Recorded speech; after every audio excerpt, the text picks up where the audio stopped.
Chris Lee and Blake Lovell of Southeastern 14 here to recap Kentucky's win over Providence in the NCAA tournament. That's the Cats' first win in the NCAA tournament since 2019. That just seems impossible to believe, but we looked it up.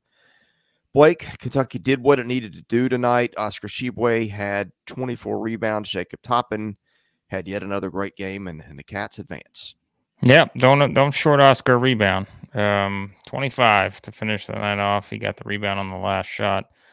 So 8 points, 25 rebounds for him. If you remember, the one thing I've continued to bring up with Kentucky, I said, look, they've got their 5 at this point. And their 5 is going to take them as far as they can go because that's what they have, right? I know Severe Wheeler was stressed. Frederick played a little bit, but I just think we've pretty much known now that it's going to be Oscar Tshiebwe, Tony Reeves, Casey Wallace, Chris Livingston, and Jacob Toppin. Like it's those 5 guys.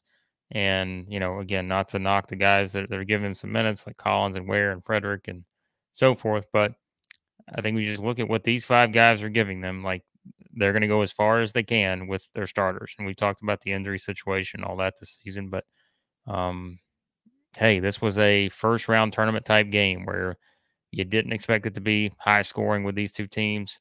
Especially, it kind of became a grind in the second half, more so in the first half. Neither shot the ball that well, but these are the survive and advance games that Kentucky has struggled in.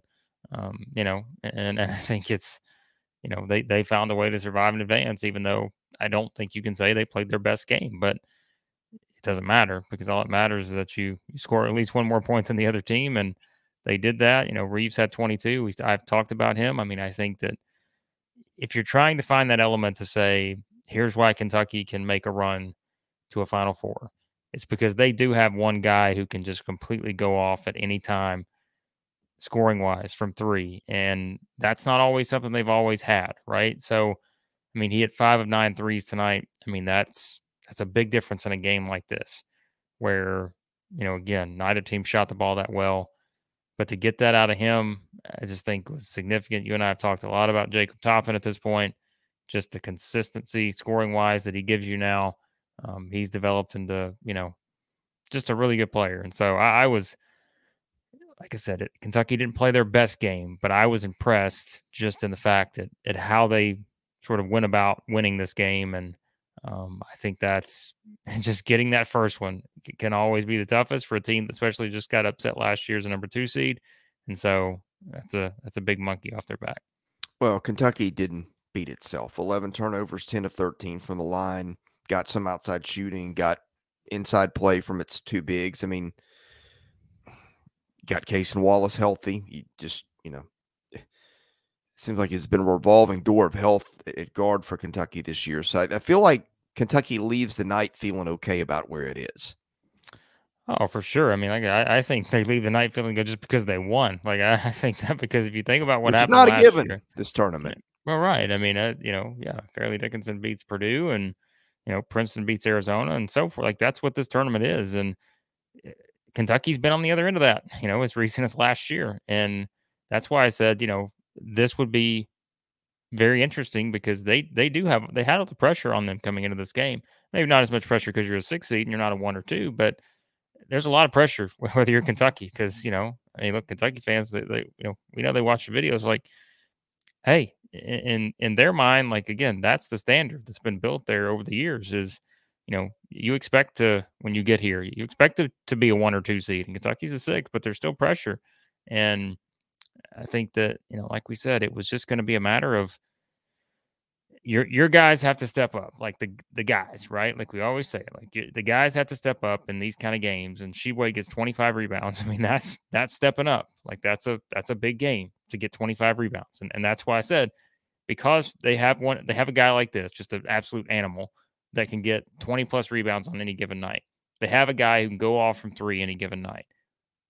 Now maybe they've got a healthy point guard in Case and Wallace. I know he didn't shoot the ball as well tonight, but hey, you have to have other guys step up when that happens, and other guys did. They've got a model of consistency pretty much with Jacob Toppin. So like you see Kentucky, they're building those like the pieces are there. It's just like we've said, it hasn't always been consistent. And I told you, I thought just down the stretch, I mean, yes, they lost a couple games to Vanderbilt, but I think that was more about Vanderbilt than it was Kentucky. And I still think when you just look at kind of the chemistry that this group of five has built together, the five guys I mentioned in the starting lineup for Kentucky, I think there's enough there for them to make a run in this tournament. And, it was just grinding out a win like this. Providence didn't shoot the ball well. I think you give Kentucky a little credit for that for sure.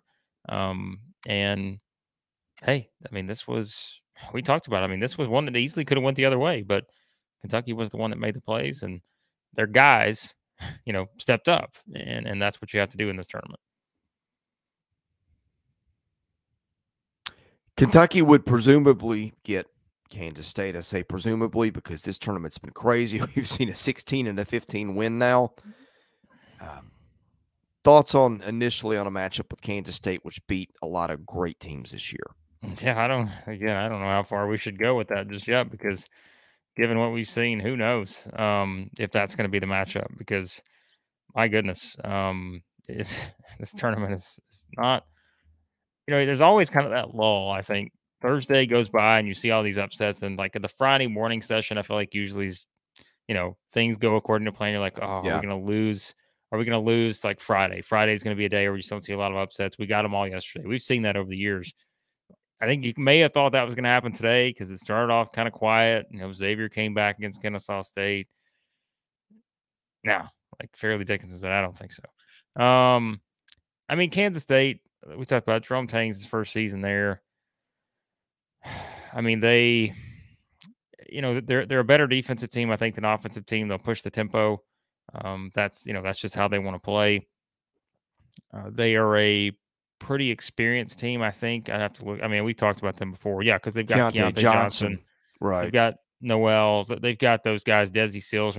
Kentucky's going from one former SEC laden team to another team that's filled with SEC players that, used to be in the league. So, I mean, Keontae Johnson, of course, he was at Florida, and we all know kind of the terrible situation that happened with him there. And of course, Desi Seals, was at one point at Arkansas. And so, yeah, I mean, those guys will be familiar, I think, to SEC fans a little bit. But, I think, yeah, that they beat some good teams, but they also lost some games that, I don't know, maybe they thought they shouldn't have lost. And I think that just is because I want to say we broke down their matchup. Who did they play? They played Florida, right? And they beat Florida in the SEC Big 12 Challenge. I don't think they take care of the ball I think they tend to turn the ball over a little bit.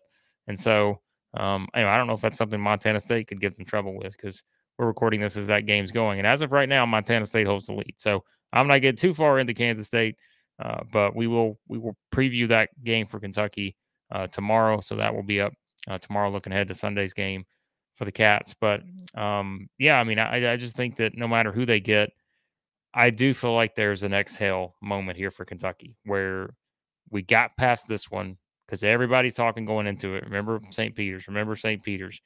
You just get past this game, and now you're the underdog, right?